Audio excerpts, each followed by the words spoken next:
Okay, ready. Start ಮಾಡ್ಬೋದ್ರೆ? ನಮಸ್ಕಾರ, ನನ್ನ ಹೆಸರು ಹನುಮಂತರಾಯ ಬೆಳೂರ್ಗೆ ಅಂತೇಳಿ. ನಾನು ಇಸ್ರೋ ಸಂಸ್ಥೆಯಲ್ಲಿ ಕೆಲಸ ಮಾಡ್ತಾ ಇದ್ದೇನೆ. ಇವತ್ತು ನಾನು ಕಾಡು ಕೃಷಿಕ ಶಾಲೆಗೆ 5 ಶಾಲೆಗೆ ಭೇಟಿ ಕೊಟ್ಟಾಯಿತು. ಸೊ ಇದರ ಮೂಲ ಉದ್ದೇಶ, ನಾನು ನಮ್ಮ ಸ್ವಂತ ಹೊಲದಲ್ಲಿ ಒಂದಿಷ್ಟು ಕಾಡು ಮಾದರಿಯಲ್ಲಿ ನಾವು ವ್ಯವಸಾಯವನ್ನು ಮಾಡಬೇಕು ಅನ್ನೋದೊಂದು ಉದ್ದೇಶ ಇದೆ. ನಮ್ಮದು ಬಯಲುಸೀಮೆ ಇರೋದ್ರಿಂದ, ಮಳೆ ಕಡಿಮೆ ಬರೋದ್ರಿಂದ ಅತಿ ಕಡಿಮೆ ನೀರಿನಲ್ಲಿ ವ್ಯವಸಾಯ ಮಾಡೋದು, ಅಂದರೆ ಕಾಡು ವ್ಯವಸಾಯ ಮಾಡೋದು ಹೇಗೆ ಅನ್ನೋದ್ರ ಬಗ್ಗೆ ಒಂದು ಪರಿಚಯ ಆಗಬೇಕಾಗಿತ್ತು. ಅದು ಮಾಡಲಿಕ್ಕೆ ನನಗೆ ಭಾಳಷ್ಟು ಸಹಾಯ ಬೇಕಾಗಿತ್ತು. ಗಿಡಗಳು ಯಾವುದು ಬರುತ್ತೆ, ಯಾವ ಕಾಂಬಿನೇಷನ್ ಬರುತ್ತೆ, ಬೇರೆ ಬೇರೆ ಮಾದರಿಯಲ್ಲಿ ಹೇಗೆ ಇರುತ್ತೆ ಅನ್ನೋದು ನನಗೆ ಭಾಳಷ್ಟು ಪರಿಚಯ ಆಯ್ತು ಇವತ್ತು 5 ಶಾಲೆಗಳಿಂದ. ಒಂದೊಂದು ಶಾಲೆಯಲ್ಲಿ ಒಂದೊಂದು ಭಾಳ ಮುಖ್ಯವಾದ ವಿಷಯಗಳು ಗೊತ್ತಾಯಿತು. ಈಗ ಒಂದೊಂದು ಶಾಲೆಯಲ್ಲಿ ಅದು ಗುಂಡಿ ತೋಡಿ, ಅದಕ್ಕೆ ಗುಂಡಿ ಕಸ ಅದಕ್ಕೆ ಹಾಕಿ ಗೊಬ್ಬರ ಮಾಡಿ, ಅದಕ್ಕೆ ಜೀವಾಣುಗಳನ್ನು ಕೊಟ್ಟು, ಸೊ ಗೊಬ್ಬರ ಫಾಸ್ಟಾಗಿ ಮಾಡೋದನ್ನ ಗೊತ್ತಾಯಿತು. ಆಮೇಲೆ ಇನ್ನೊಂದೇನಂತಂದ್ರೆ, ಈ ಸಾವಯವ ಪದ್ಧತಿಯಲ್ಲಿ ಮುಖ್ಯವಾದದ್ದು ವಿಷಯ ಅಂತಂದರೆ, ಯಾವ ವಸ್ತುವನ್ನು ಹೊರಗಡೆಯಿಂದ ತರೋ ಅವಶ್ಯಕತೆ ಇಲ್ಲ. ಅಲ್ಲಿ ಬೆಳೆದಂಥ ಎಲ್ಲ ವಸ್ತುಗಳ ತ್ಯಾಜ್ಯವನ್ನು ನಾವು ಸಂಗ್ರಹಣೆ ಮಾಡಿ, ಅದರಿಂದ ನಾವು ಅದನ್ನು ಗೊಬ್ಬರ ಮಾಡಿ ಮತ್ತೆ ಒಳ್ಳೆಯ ಭೂಮಿ ಕೊಡೋದು, ಆ ಭೂಮಿಯಲ್ಲೇ ಗೊಬ್ಬರವಾಗಿ ಮಾಡೋದು ಒಂದು ಮುಖ್ಯವಾದ ವಿಷಯ ಈ ಎಲ್ಲ ಶಾಲೆಯಲ್ಲಿ ಅಳವಡಿಸ್ಕೊಳ್ಳಲಾಗಿದೆ.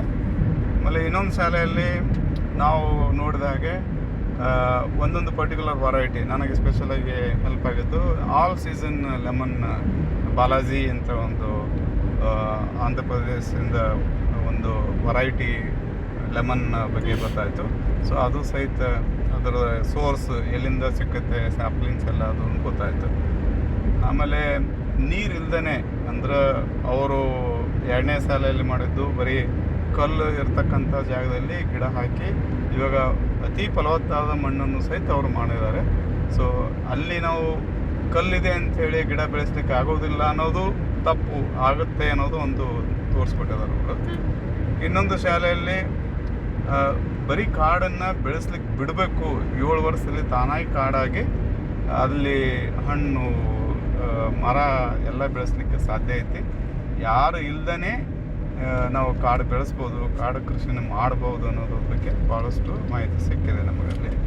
ಅದ್ರ ಜೊತೆಗೆ ಹೇಗೆ ನಾವು ಸ್ಯಾಂಡಲ್ವುಡನ್ನು ಬೆಳಿಬೋದು ಅದರ ಮಾಹಿತಿನೂ ಚೆನ್ನಾಗಿ ಸಿಕ್ತು. ಸೊ ಅಲ್ಲಿ ಭಾಳಷ್ಟು ಗಿಡಗಳನ್ನು ಸಂಯುಕ್ತದಲ್ಲಿ ಹಾಕಿ ಬೆಳೆಯೋದನ್ನು ಅಲ್ಲಿ ತೋರಿಸ್ಕೊಟ್ರು. ಮತ್ತೊಂದು ಶಾಲೆಯಲ್ಲಿ ಮತ್ತೆ ವಿಭಿನ್ನವಾಗಿ, ಅಲ್ಲಿ ನೀರಿನ ಅಂಶ ಜಾಸ್ತಿ ಇರೋದ್ರಿಂದ ಅಲ್ಲಿ ನಾವು ನೋಡಿದ್ದು ಅಡಿಕೆ ಗಿಡ ಭಾಳ ಚೆನ್ನಾಗಿತ್ತು. ಬೇರೆ ಎಲ್ಲ ಹಣ್ಣುಗಳು ಗಿಡನೂ ಇತ್ತು. ಸೊ ಅವ್ರು ಹೇಳೋ ಪ್ರಕಾರ ಎಲ್ಲ ಹಣ್ಣಿನ ಗಿಡ ಭಾಳ ಮುಖ್ಯ ಅಂತಲೂ ಅವ್ರು ಹೇಳ್ಕೊಟ್ರು ನಮಗೆ. ಯಾಕಂದರೆ ಹಣ್ಣಿಗಾಗಿ ಪಕ್ಷಿಗಳು ಬರುತ್ತೆ, ಪಕ್ಷಿಯಿಂದ ಭಾಳಷ್ಟು ಬೀಳುವಂಥ ಅದರ ಗೊಬ್ಬರ, ಅವ್ರು ಹೇಳೋ ಪ್ರಕಾರ ಒಂದು ಬಾವುಲಿದು ಗೊಬ್ಬರ ಆಲ್ಮೋಸ್ಟ್ ಲೈಕ್ ಒಂದು ಒಂದು ಒಂದು ಬಹಳಷ್ಟು ಕ್ವಾಂಟಿಟಿ ಆಗುವಂಥ ಗೊಬ್ಬರಿಗೆ ಈಕ್ವಲ್ ಆಗುತ್ತೆ ಅನ್ನೋದ್ರ ಬಗ್ಗೆನೂ ಅವ್ರು ಹೇಳ್ಕೊಟ್ರು. ಸೊ ಹೀಗಾಗಿ ನಾವು ಮಾಡುವಂಥ ಕಾಡು ಕೃಷಿಯಲ್ಲಿ ಭಾಳ ಮುಖ್ಯವಾದ ವಿಷಯ ಏನಂತಂದರೆ, ನಾವು ಎಲ್ಲ ವೆರೈಟಿನ ಹಾಕಬೇಕು, ಆಮೇಲೆ ಅದನ್ನು ಯಥೇಚ್ಛಾಗಿ ಬೆಳೀಲಿಕ್ಕೆ ಬಿಡಬೇಕು. ಇದು ನಾವು ಅರ್ಥ ಮಾಡ್ಕೊಳ್ಳೋಂಥ ವಿಷಯ, ಭಾಳ ಮುಖ್ಯವಾದ ವಿಷಯ. ಸೊ ಇದನ್ನೆಲ್ಲ ಶಾಲೆಗಳಿಗೆ ಭೇಟಿ ಕೊಡಲಿಕ್ಕೆ ಎಲ್ಲ ವ್ಯವಸ್ಥೆಯನ್ನು ಮಾಡಿ ನಮಗೆಲ್ಲ ಇದೊಂದು ನೆಟ್ವರ್ಕನ್ನು ನಮಗೆ develop ಮಾಡಿಕೊಟ್ಟಿದ್ದು Malladi sir. So doctor Malladi ಸರ್ಗೆ ಭಾಳ ಅಭಿನಂದನೆಗಳು. ಅದ್ರ ಜೊತೆಗೆ ಮಳವಳ್ಳಿ ಗ್ರಾಮದ ಎಲ್ಲ ಕೃಷಿಕರು, ಅದು ಕಾಡು ಕೃಷಿಕರು ಎಲ್ಲರೂ ಅಲ್ಲಿ ಬಂದು ಅವರವರ ಎಕ್ಸ್ಪೀರಿಯೆನ್ಸು ಸಹಿತ ನಮಗೆ ಶೇರ್ ಮಾಡಿಕೊಟ್ರು. ಅದು ಸಹಿತ ನನಗೆ ಭಾಳಷ್ಟು, ನಾನು ಮುಂದೇನು ಮಾಡುವಂಥ ಪ್ರಾಜೆಕ್ಟಲ್ಲಿ ಭಾಳಷ್ಟು ಸಹಾಯವಾಗುತ್ತೆ ಅನ್ನೋದ್ರ ಬಗ್ಗೆ ನನಗೆ ಒಂದು ಕಾನ್ಫಿಡೆನ್ಸ್ ಬಂದಿದೆ. ಇದೆಲ್ಲ ಸೇರಿ ಮುಖ್ಯವಾದಂತಂದರೆ, ನಾ ವಿಚಾರ ಮಾಡಿದ್ದು ಒಂದು ಪ್ರಾಜೆಕ್ಟ್, ಕಾಡು ಕೃಷಿ ಮಾಡಬೇಕು ಅನ್ನೋದೊಂದು ಪ್ರಾಜೆಕ್ಟ್. ಈ ಎಲ್ಲ ಕಾಡು ಕೃಷಿ ಶಾಲೆಗಳಲ್ಲಿ ನನಗೊಂದಿಷ್ಟು ಮಾಹಿತಿ ಸಿಕ್ಕಿದೆ. ಇನ್ನೂ ಒಂದಿಷ್ಟು ಕಾಡು ಕೃಷಿಗಳ ಶಾಲೆಗೆ ಹೋಗಬೇಕು, ಅಲ್ಲಿ ಬೇರೆ ಬೇರೆ ರೀತಿಯಲ್ಲಿ ಹೇಗೆ ಒಣ ಬೇಸಾಯದಲ್ಲಿ ಮಳೆ ಕಡಿಮೆ ಆಗುವಂಥ ಜಾಗದಲ್ಲಿ ಅತಿ ಬಿಸಿಲು ಇರತಕ್ಕಂಥ ಜಾಗದಲ್ಲಿ ಹೇಗೆ ಕಾಡು ಬೆಳೆಸಬೇಕು ಅನ್ನೋದ್ರ ಬಗ್ಗೆ ಇನ್ನೂ ನನಗೆ ಒಂದಷ್ಟು ಮಾಹಿತಿ ಸಿಕ್ಕರೆ ನಾನು ಅದರಿಂದ ಬಹಳ ಉಪಯೋಗ ಆಗುತ್ತೆ ಅಂತ ನಾನು ಅಂದ್ಕೊಂಡಿದ್ದೀನಿ. ಸೊ ಮತ್ತೊಮ್ಮೆ ಎಲ್ಲರಿಗೆ ಧನ್ಯವಾದಗಳು ತಮ್ಮ ಮಾಹಿತಿಗಾಗಿ, ತಮ್ಮ ಸಹಾಯಕ್ಕಾಗಿ. Thank you.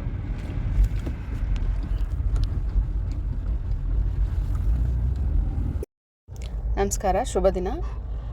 ನಾನು ಇವತ್ತಿನ ದಿನ 8ನೇ ತಾರೀಕು ಫೆಬ್ರವರಿ 2026ನೇ ದಿನದಂದು ಕಾಡು ಕೃಷಿಕರ ತೋಟನ ನೋಡಲಿಕ್ಕೆ ಅಂತ ಬೆಂಗಳೂರಿನಿಂದ ಹೊರಟು ಹಾಸನ್ನಲ್ಲಿರೋ ಎಲ್ಲ ಕಾಡು ಕೃಷಿಕರ ತೋಟ ಒಂದು 5ರಿಂದ 6 ತೋಟನ ನೋಡಿದ್ವಿ. ನನ್ನ ಹೆಸರು ಸಂಗೀತ ಅಂತ. ನಾನು ಅಸೋಸಿಯೇಟ್ ಪ್ರೊಫೆಸರ್ ದಯಾನಂದ ಸಾಗರ್ ಯೂನಿವರ್ಸಿಟಿಲಿ ಕೆಲಸ ಮಾಡ್ತಾಯಿದ್ದೀನಿ. ನಮ್ಮದು ಜಮೀನು ಇದೆ ಸ್ವಲ್ಪ. ಅದರಲ್ಲಿ ನಾನು ಕೃಷಿ ಸ್ಟಾರ್ಟ್ ಮಾಡಲಿಕ್ಕಿಂತ ಮುಂಚೆ ಅದ್ರ ಬಗ್ಗೆ ತಿಳ್ಕೊಬೇಕು ಅಂತ ಮಳಲಿಗೌಡ ಸರ್ ಒಂದು ಸತಿ ಬಂದು ಟಾಕ್ ಕೊಟ್ಟಾಗ ಅವ್ರ ಹತ್ರ ಹೇಳಿದ್ದಕ್ಕೆ ಅವ್ರು ಕರೆದಿದ್ರು. ಹಾಗಾಗಿ ನಾನಿವತ್ತು ಬಂದು ಎಲ್ಲ ತೋಟಗಳನ್ನ ನೋಡಿದೆ. ಅದ್ರ ಬಗ್ಗೆ ಇನ್ನೂ ಹೆಚ್ಚಿನ ಮಾಹಿತಿ ತಿಳ್ಕೊಂಡೆ. ಸಿಲ್ವರ್ ಓಕ್ ಆಗಲಿ, ಅಡಿಕೆ ಆಗಲಿ ಅಥವಾ ತೆಂಗಾಗಲಿ ಎಷ್ಟು ಡಿಸ್ಟೆನ್ಸಲ್ಲಿ ಹಾಕಬೇಕು, ಯಾವ ಥರ ಹಾಕಬೇಕು, ಮತ್ತು ಟ್ರೆಂಚಸ್ ಹೇಗೆ ಮಾಡಿರ್ತಾರೆ ಮತ್ತು ಯಾಕೆ ಮಾಡ್ತಾರೆ ಟ್ರೆಂಚಸ್ಸು, ಮತ್ತು ಸಾವಯವ ಕೃಷಿ ಮತ್ತು ಅದರಲ್ಲಿ ಬೇಕಾದ ಬೇರೆ ಗೊಬ್ಬರ ಎಲ್ಲ ಅಲ್ಲೇ ಹೇಗೆ ಮಾಡ್ಕೋತಾರೆ ಅದ್ರ ಬಗ್ಗೆಯಿಂದ ಹಿಡಿದು ಎಲ್ಲದ್ರ ಮಾಹಿತಿನ ತಿಳ್ಕೊಂಡೆ. ಆ್ಯಂಡ್ ಇದು ಸಾಧ್ಯವಾಗಿದ್ದು ಹನುಮಂತರಾಯಪ್ಪ ಸರ್ ನನ್ನ ಕರ್ಕೊಂಡು ಬಂದಿದ್ದಕ್ಕೆ ಬೆಂಗಳೂರಿಂದ, ಇಲ್ಲಾಂದರೆ ಆಗ್ತಾ ಇರಲಿಲ್ಲ. ಅವ್ರಿಗೂ ಧನ್ಯವಾದಗಳು. ಭಾಳ ಕಲಿಯೋಕ್ಕೆ ಸಿಕ್ತು. ಇನ್ನು ನೋಡಿ ಕಲಿತು ಇಂಪ್ಲಿಮೆಂಟ್ ಮಾಡಬೇಕು ನಮ್ಮ ತೋಟದಲ್ಲಿ, ಅಂದರೆ ತೋಟ ಮಾಡಲಿಕ್ಕೆ ಅಂತ. ಹಾಗಾಗಿ ಈ ಆಪರ್ಚುನಿಟಿ ಕೊಟ್ಟ ಮಳಲಿಗೌಡ ಸರ್ಗೆ ಹಾಗೂ ಹನುಮಂತರಾಯಪ್ಪ ಸರ್ಗೆ ಧನ್ಯವಾದಗಳನ್ನ ಹೇಳ್ತೀನಿ. Thank you. ನನ್ನ ಹೆಸರು ರಾಮಸ್ವಾಮಿ. ನಾನು ಬೆಂಗಳೂರಿನಿಂದ ದಿನಾಂಕ 7 ಮತ್ತು 8ನೇ ತಾರೀಕು ಸಿರ್ಸಿ ಟ್ರಿಪ್ಗೋಸ್ಕರ ಟ್ರಿಪ್ ಕೃಷಿ ಪ್ರವಾಸಕ್ಕಾಗಿ ಬಂದಿರ್ತೇನೆ. ಬಂದಾಗ ನಿನ್ನೆ ದಿವಸ ದಿನಾಂಕ 7ನೇ ತಾರೀಕು ಬಂದುಬಿಟ್ಟು ನಾವು ಪ್ರಶಾಂತ್ ಜೋಶಿ ಅವ್ರ ತೋಟಕ್ಕೆ ಹೋಗಿ ಬಂದು ಆ ತೋಟದ ಭೇಟಿ ಮುಗಿಸ್ಕೊಂಡ್ಬಂದು ನಾವು ಹಾಸನ ಹತ್ತಿರ ಪುಷ್ಪಗಿರಿ ಮಠದಲ್ಲಿ ತಂಗಿದ್ವಿ. ಈ ದಿವಸ 8ನೇ ತಾರೀಕು ಬೆಳಗ್ಗೆ ಪುಷ್ಪಗಿರಿ ಮಠದ ಒಂದು ವೀಕ್ಷಣೆ ಮಾಡಿಕೊಂಡ ನಂತರ ಅಲ್ಲೇ ತಿಂಡಿ ಮುಗಿಸ್ಕೊಂಡು ನಾವು ಒಂದು 6 ತೋಟ ವೀಕ್ಷಣೆ ಮಾಡಿರ್ತೀವಿ. ಅದರಲ್ಲಿ ಮುಖ್ಯವಾಗಿ ಕಾಡು ಕೃಷಿ ತೋಟ ಒಂದು 2 ತೋಟ ಭಾಳ ನಮಗೆ ಆಕರ್ಷಣೀಯವಾಗಿ ಭಾಳ ನಮಗೆ ಮಾಡಬೇಕು ಅಂತ, ಈ ನಮ್ಮ ತೋಟಕ್ಕೆ ಅಳವಡಿಸ್ಕೊಡ್ಬೇಕು ಅಂತ ನಮಗೆ ತೀರ್ಮಾನ ಮಾಡ್ಕೊಂಡಿದ್ದೀನಿ. ಈಗಾಗಲೇ ನಮಗೆ ತೆಂಗಿನ ತೋಟ ಮತ್ತು ತೆಂಗು, ಅಡಿಕೆ ಮತ್ತು ಬಾಳೆ ತೋಟ ಇದೆ. ಆ ತೋಟದಲ್ಲಿ ಈ ಒಂದು ಮಿಶ್ರ ಬೆಳೆ ಮತ್ತು ಹೆಚ್ಚುವರಿ ಮಾಡಬೇಕು ಅಂದ್ಕೊಂಡು ನಾನು ಯೋಚನೆ ಮಾಡಿಕೊಂಡು ಅದನ್ನು ಈಗ ಎಲ್ಲೆಲ್ಲಿ ಯಾವ ಗಿಡ ಹಾಕಬೇಕು ಅಂತ ಸ್ವಲ್ಪ ಐಡಿಯಾ ಬಂದಿದೆ. ಆ ಪ್ರಕಾರವಾಗಿ ಗಿಡ ಸೆಲೆಕ್ಟ್ ಮಾಡಬೇಕು ಮತ್ತು ಹೆಚ್ಚಿನದಾಗಿ ಅಟ್ಲೀಸ್ಟ್ ಕಡೆ ಪಕ್ಷ ಒಂದು 10 ಗಿಡ ಆದರೂ ನಾನು ಈ ಒಂದು ಮಳೆಗಾಲದಕ್ಕೆ ಅದನ್ನು ನಾಟಿ ಮಾಡಿ ಅದನ್ನು ಬೆಳೆಸಬೇಕು ಅಂತ ನಾನು ಅಂದ್ಕೊಂಡಿದ್ದೀನಿ. ಆ 10 ಗಿಡಗಳು ಬೆಳವಣಿಗೆ ನೋಡಿದ ನಂತರ ಉಳಿದ ತೋಟಕ್ಕೆ ವಿಸ್ತರಣೆ ಮಾಡಬೇಕು. ಈಗಾಗಲೇ ನನಗೆ ಸುಮಾರು 5 ಎಕರೆ ತೋಟದಲ್ಲಿ ತೋಟ ಇದೆ. ಬಾಳೆ ಇದೆ, ತೆಂಗು ಇದೆ ಮತ್ತು ಅಡಿಕೆ ಸೇರಿ 5 ಎಕರೆ ಪೂರ್ತಿ ಕವರ್ ಆಗಿದೆ. ಅದರಲ್ಲಿ ಈ ಥರ ಬೆಳೆಗಳನ್ನು ಹೆಚ್ಚುವರಿ ಈಗ ಸುಮಾರು ನಮ್ಮ ಮಳಲಿಗೌಡ ಸಾಹೇಬರು ಹೇಳ್ತಾರೆ ಕಡೆ ಪಕ್ಷ 10 ಅಂದರೆ ಒಂದು ಜೆಟ್ ಹಾರ ಅಷ್ಟು ಅಂದಾಜು, 1 ಇಂಚು ಒಂದು ಜೆಟ್ಟು. ಆಮೇಲೆ ನೀರನ್ನ ಹರಿಯುವ ನೀರನ್ನು ನಿಲ್ಲಿಸಿ, ನಿಲ್ಲುವ ನೀರನ್ನು ಹಿಂಗುವಂತೆ ಮಾಡಿ ಅಂತ ಎಲ್ಲ ಈ ಸ್ಲೋಗನ್ ಬರ್ತಿತ್ತಲ್ಲ. ನಾನು ಯಾಕೆ ಅದು ಮಾಡಲಿಲ್ಲ? ನೀರಿಲ್ಲ ಅಂತ ಬರೀ ಹೇಳ್ಕೊಂಡು ಬಂದೆ, ಖರ್ಚು ಮಾಡ್ತಾ ಬಂದೆ, ಬಾವಿಗಳು ಹೋಗ್ತಾನೆ ಬಂತು. ನಾನು ಹಂಗೆ ಉಳ್ಕೊಂಡೆ. ನಾನು ಯಾಕೆ ಅದು ಮಾಡಲಿಲ್ಲ ಅಂತ ನನ್ನ ಮನಸ್ಸಿಗೆ ತಗೊಂಡು ನೀರನ್ನು ನಿಲ್ಲಿಸ್ಬೇಕು ಅಂತ ಹಿಂಗೆ ಈ ಥರ ಬಾಕ್ಸ್ ಥರ ತೊಟ್ಲು ಥರ ಗುಂಡಿಗಳು ಮಾಡಿದೆ. ಎಷ್ಟು ಗುಂಡಿ ಇದಾವೆ? ಒಂದು 360 ಗುಂಡಿ ಇದೆ ಇಷ್ಟು ಜಾಗದಲ್ಲಿ. ಎಷ್ಟಿದೆ? 360 ಯಾಕೆ ಮಾಡಿದೆ ಅಂದರೆ ಅಷ್ಟು ಗುಂಡಿನ ತುಂಬಿಸೋದು ಯಾವಾಗ ಅಂತ ಪ್ರಶ್ನೆ ಬಂತು ನನಗೆ. ಆ ದಿನಕ್ಕೆ ಒಂದೇ ಗುಂಡಿ ತುಂಬಿಸೋಣ, ಒಂದು ವರ್ಷದಲ್ಲಿ ಮುಗಿದೋಗುತ್ತೆ ಅಂತ ಮತ್ತೆ ಕಾನ್ಸೆಪ್ಟ್ ಆಯಿತು. ವರ್ಷಗಾಲ. ಹಾಂ, ಒಬ್ಬಂದೇ ಕೆಲಸ, ಭೂಮಿ ತುಂಬ ಹೊತ್ತಿಗೆ. ಎಷ್ಟು ಲೇಬರ್ಸ್ ಬಂದರು? ಯಾಕಾಗಲ್ಲ, ಯಾರು ವಿತೌಟ್ ಆಗಬೇಕು ಅಂತ ಇಲ್ಲಿ ಲೇಬರ್ ಇಲ್ಲ. ಹೇಳಿ. ಗುಂಡಿ ಆಳ ಎಷ್ಟು ಸರ್? ಗುಂಡಿ ಆಳ ಒಂದು ಅರ್ಧ ಅಡಿ, ಅರ್ಧ ಮುಕ್ಕ, 1 ಅಡಿ ಒಳಗೆ. ಎಷ್ಟು ಸಬ್ ಸಿಗುತ್ತೋ ಅಷ್ಟು. ಯಾಕೆಂದ್ರೆ ನಮ್ಗೆ ಇಷ್ಟು ಜಾಗದ ನೀರು ಇಲ್ಲೇ ಕೆಳಗೆ ಹೋಗ್ಬೇಕು. 6 ಇಂಚು, 7 ಇಂಚು, 8 ಇಂಚು ಒಂದು ಮಳೆದೇ ನೀರು ಬರಲ್ಲ. ಬನ್ನಿ, ಇಲ್ಲೇ ಬನ್ನಿ. 6 ಇಂಚ್ ಬಂದ್ರೂ ಹೌದು. ಒಳಗಡೆ ನೀರು ಹೋಗಕ್ಕೆ ಬೇಕಾದಷ್ಟು ವ್ಯವಸ್ಥೆ ಇರುತ್ತೆ. ತೋರಿಸಿ, ಈ ಕಲ್ಟಿವೇಶನಲ್ಲಿ ಅವರೇ ತೋರಿಸ್ತಾರೆ. ಅದಕ್ಕೆ ಕರೆದು ಎಲ್ಲರೂ ಬನ್ನಿ ಬನ್ನಿ, ಇಲ್ಲಿ ಖನಿಜ ಇದೆ ಅಂತ, ಕಲ್ಟಿವೇಶನಲ್ಲಿ ಚಿನ್ನ ಇದೆ ಒಳಗಡೆ. ನಮ್ಮ ಭೂಮಿ ನಾನು ಒಂದು ಬ್ಯಾರ್ಲ್ ನಿಮ್ಗೆ ಬೇಕಾದ್ರೆ ತೋರಿಸಿ, ಬ್ಯಾರ್ಲ್ ತುಂಬಿದ್ದಾನಿದೆ, ಹಿಂಗೆ ಅದನ್ನ ಬ್ಯಾರ್ಲ್ ಹೊಡಿಸಿದ್ರೆ ಇಷ್ಟೇ ಜಾಗದಲ್ಲಿ ಕೆಳಗಡೆ ಹೋಗುತ್ತೆ. 5 ನಿಮಿಷ ಅಲ್ಲ, ಭಾಳ ಬೇಗ ಹೋಗುತ್ತೆ. 16 ವರ್ಷ ಎರೆಹುಳುಗಳು ಬಂದ್ರೂ ಲಾಕ್ ಆಗಿಲ್ಲ, ಓಪನ್ ಆಗಿಲ್ಲ.